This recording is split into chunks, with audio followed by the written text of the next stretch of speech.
असं होणार नाही.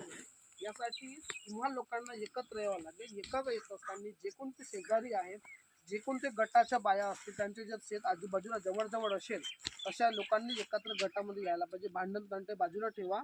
जे काही कोणाचे असतील वैरभाव, तर तुम्ही एका पिकाचं सिलेक्शन करा, तर जेणेकरून तुम्हाला ते जे काही प्राणी त्रास देणार असतील, आता आज यांची आठवड्याचे 7 दिवसामध्ये एकाला एक टेंडर देऊन द्यायचे. त्या दिवशी तुमचं काम आज शेत बघायचं, दुसऱ्या दिवशी दुसऱ्याला, तिसऱ्याला, अशा पद्धतीने ही कोऑपरेटिव्ह फार्मिंग म्हणतात याला.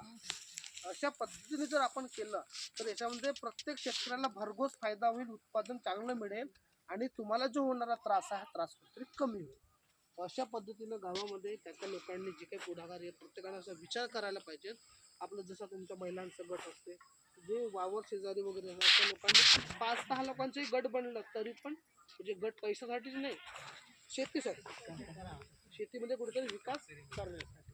जर बघा आता याच्यामध्ये काय होतात, वन्य प्राणी बंदर वगैरे, आता तुम्हाला जर राहायचं नसेल, आता कोणी शेतकरी काय करतो, मला बाउंड्री वॉल करायचं आहे, फेन्सिंग लावायचं, बजेट जास्त असतो, खर्च जास्त असतो, अशा वेळी काय करायचं,